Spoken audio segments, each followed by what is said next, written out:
Hey guys, this is Steve Disher from ISP Supplies, and we got some shaky cam video for you today to show you two new products from TP-Link. And these products are part of a new product line that they're calling their CAP product line, and it all kind of centers around this AC50 controller, which is their enterprise class access point controller. And then currently we have one access point that's available within the CAP line. It is the CAP1750, which is a dual band ceiling mount access point. So let's get to it. I'll start with the AC50 wireless controller. And we open up the box. Of course, you have the normal installation guide that don't need that. Don't need any warnings, and who cares about licensing? So we'll throw that aside. Of course, you have a standard AC power cord, and here's the little device itself. So trying to work one-handed here, operating the camera and ripping the packages open. So alright, so this is what the controller looks like. The form factor of the case itself is a lot like the smaller 8-port TP-Link switches. And in the front we have a panel showing I guess activity and link lights, and then of course on the back we have some places to connect some devices. So that's what you get in the box with the AC50 controller. In a moment we'll fire this guy up and see what the web interface looks like. Here is the 1750, the CAP 1750, which is the dual band gigabit ceiling mount access point that goes with this controller. It's important to note that the controller is not compatible with the EAP line. So this is one of the EAP access points which have been around for a while, and we've deployed a ton of these with some great success. The EAP line has its own controller, which is a software-based controller. Currently there is no hardware controller for the EAP line, and so just keep that straight, that it is a totally separate line, the EAP. I do understand that there's a hardware controller coming for the EAP, but we currently don't have that. So let's go ahead and take a look at the 1750 to see what's in that box. Of course, we have the ceiling mount access point. It does use a twist lock system to lock it up to the ceiling. You also get a clip. This clip is what you would use to mount to one of these rails on a suspended ceiling. You simply clip the mount onto the rail, and then there's 4 holes in the face of the clip, and into those holes you're going to attach this piece here. One thing they do for you, I like, is they put an outline of the AP on here, so when you're placing this thing up on the ceiling, you can understand what the orientation of the AP is going to be, because it only locks in one orientation. Also in the box we have a power adapter.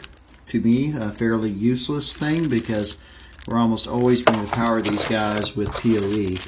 You also have some screws in case you want to mount this mount to another type of surface, as well as some anchors you can use to attach the thing.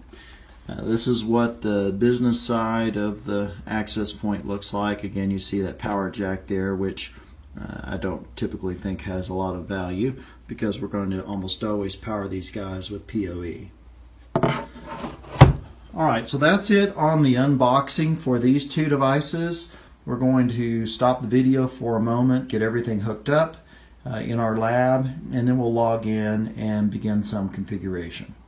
So here's my lab setup. Not the most elegant thing in the world, but we have a bit of a shortage of furniture here in our Colorado office, and all the furniture and desks are in use, so I used a couple of boxes for my lab table.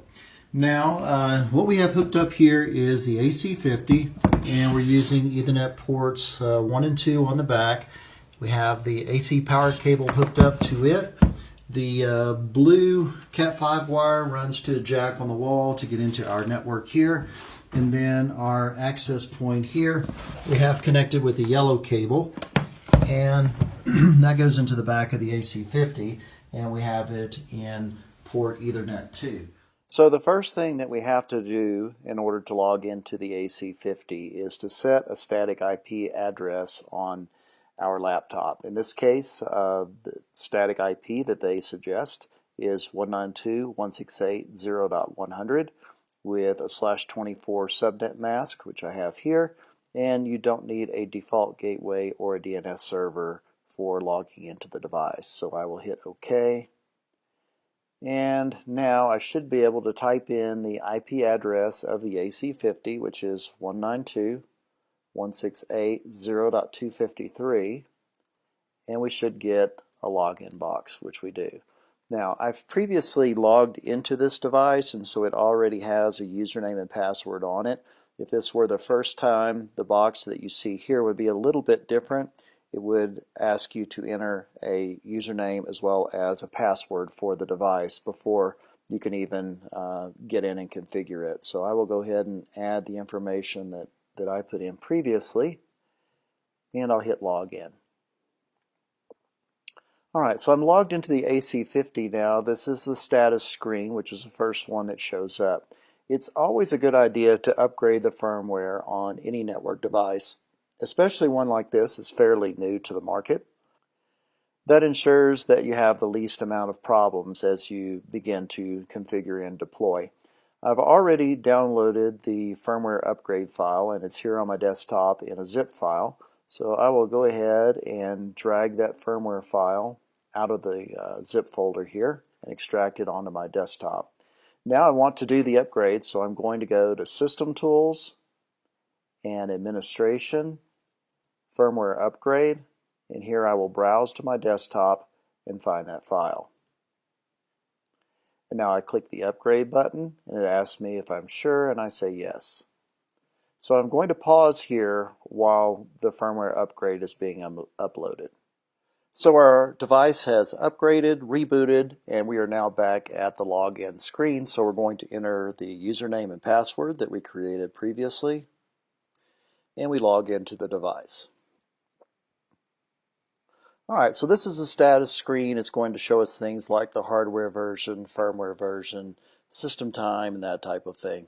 So we're going to go through this in the most expeditious manner possible, simply to get you up and going with one wireless access point, one CAP. So we're not going to look at every single function and every single capability, but just look at the basics of what you need to set up a wireless network. The first thing you likely want to do is to go over to the status section and click AP status. And this is going to show us any access points that have found our controller on the layer 2 network, and these are available for us to be able to configure.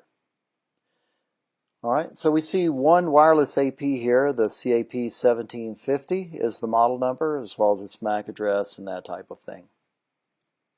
So far so good. Everything seems to be working correctly. Next, we're going to want to create our wireless SSID, which is the name of our wireless network. So to do that, we're going to go down to the wireless button. So under wireless, we're going to click this button here that says add, and we're going to type in the SSID that we want to configure. In this case, I'll call it CAP test, and we of course want some type of security. We're going to use WPA2 security. So now we've selected WPA PSK or WPA2 PSK. If we want, we can lock things down a little bit more and say only use WPA2 PSK, and then we need to put in the pre-shared key or password. So I have that in. I'm going to hit OK. And now we've created our wireless network. Obviously, you can create multiple wireless networks, multiple SSIDs, but again, we're keeping this example simple. The next thing you want to do is to bind this SSID and WPA2 security profile to one of the APs on your network. In this case, we only have one AP, so when we click binding, we'll only show one AP. We do see two different radios on this one AP because it is a dual band radio. So we will select both of those radios as being bound to our particular SSID. Then the final step here is to click Bound. At this point, both radios on our CAP1750 are bound to the new wireless network we created for them. Finally, the last step is to save our configuration. So I'll click Save Config. It confirms that I want to save it, and it will go through the saving process. So we've completed the configuration of our CAP, and now we probably want to see if this actually works. So I switched over to my Mac, and in the upper right hand corner I see the place that I can connect to wireless networks, and of course we see here the CAP-test SSID we just created. So I will click on that, and it should ask me for the wireless password. I'll type that in and hit join, and it'll think about it for a moment, and now we're connected to the CAP test network. So if you want to review the steps we just went through in this tutorial, you can go to tp-link.com/us/faq-1334.html. You see it here highlighted in my browser, and this will give you the same steps we just went through to set up the wireless network.